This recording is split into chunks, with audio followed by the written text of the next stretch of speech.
Sahabat muslim, menjadi orang tua merupakan karunia terbesar dari Allah. Karena dengan memiliki anak-anak yang soleh, kedua orang tuanya kelak di alam akhirat akan mendapatkan tempat mulia di sisi Allah. Bahkan Nabi bersabda bahwa orang tua yang mengajarkan anaknya mengaji kelak mendapatkan keistimewaan di hari akhir. Adapun bunyi hadisnya sebagai berikut.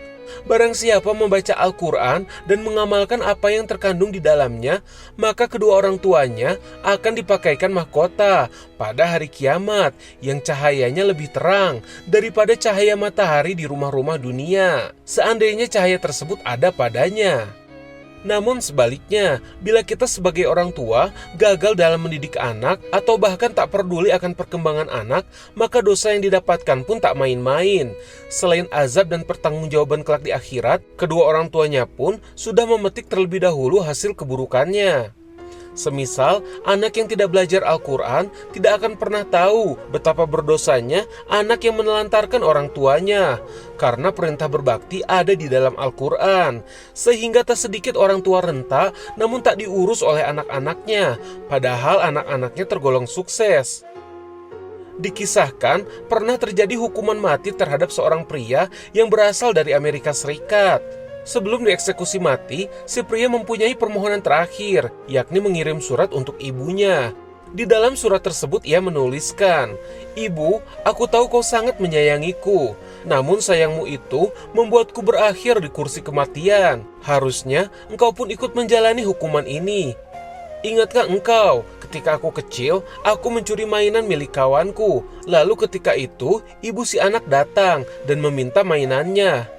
Lantas kau menyembunyikan mainan tersebut dan membelaku, dan banyak lagi kesalahan yang aku lakukan. Dan kau diamkan seluruh kesalahanku, karena menurutmu itu bukti kasih sayangmu kepadaku. Ketika surat ini telah kau baca, mungkin aku telah bertemu Tuhan." Nah, sahabat muslim, itulah mengapa kita harus mengenalkan Allah dan agama sedini mungkin kepada anak kita, agar menjadi pedoman hidup mereka. Lalu bagaimana menjelaskan tentang keberadaan Allah kepada mereka? Berikut penjelasannya. Bismillahirrahmanirrahim. Alhamdulillah. Wassalatu wassalamu ala rasulillah. Kita sebagai orang tua sering kali mendapatkan sebuah pertanyaan dari anak-anak kita yang batita bawah 3 tahun atau balita yang bawah 5 tahun ini dengan pertanyaan yang cukup mengagetkan. Ya, Umi, Abi, Ayah, Ibu, di mana Allah itu berada, bagaimana wujud Allah itu, dan di mana sekarang gitu ya. Itu pertanyaan-pertanyaan yang kadang bikin kita bingung menjawabnya. Tapi kewajiban kita sebagai orang tua, wajiblah menjawab pertanyaan itu dengan sebaik-baiknya. Jangan sampai ucapannya ucapan yang salah sehingga bisa membingungkan. Ini bukan hanya membingungkan bagi kita orang tua saja menjawabnya, tapi juga bisa membingungkan bagi anak yang mendengar jawaban dari kita. Tugas kita sebagai orang tua, jawablah dengan sebaik-baiknya. Caranya satu, coba kita pilih bahasa, kita pilih tata cara kalimat yang mudah dipahami oleh mereka. Contohnya, ketika ditanya, "Ayah, Ibu, di mana sih Allah itu?" Maka katakanlah, Allah itu ada. Allah itu dekat dengan kita. Bahkan kita bisa mengungkapkan kalimat bahwa, "Coba nak, kamu duduk di situ, kemudian kamu berpindahlah ke arah yang lain." Ketika sudah berpindah, katakanlah, yang memindahkan dari satu sisi ke sisi yang lain itu adalah kehendak dari Allah Subhanahu wa Ta'ala. Yang memindahkan, yang menggerakkan semua itu adalah Allah Subhanahu wa Ta'ala.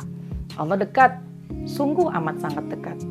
Dan ketika dikatakan bahwasannya Allah itu amat sangat dekat, bisa memindahkan dari satu tempat ke tempat yang lain, bisa memindahkan kita, pergerakan kita, apa yang kita lakukan semua itu kehendak daripada Allah Subhanahu wa Ta'ala. Nah, jadi gunakanlah bahasa yang mudah mereka fahami ya. Bahasa yang sekira-kiranya tadi saya contohkan, kamu duduk di sini, kemudian kamu berpindah. Ketika berpindah, itu semua Allah yang menggerakkan. Kemudian ditanya ketika bagaimana wujudnya Allah? Tentu ini adalah hal yang sangat membingungkan. Bagaimana ya? Katakanlah bahwa Allah itu berbeda dengan makhluknya. Allah itu berbeda dengan ciptaannya.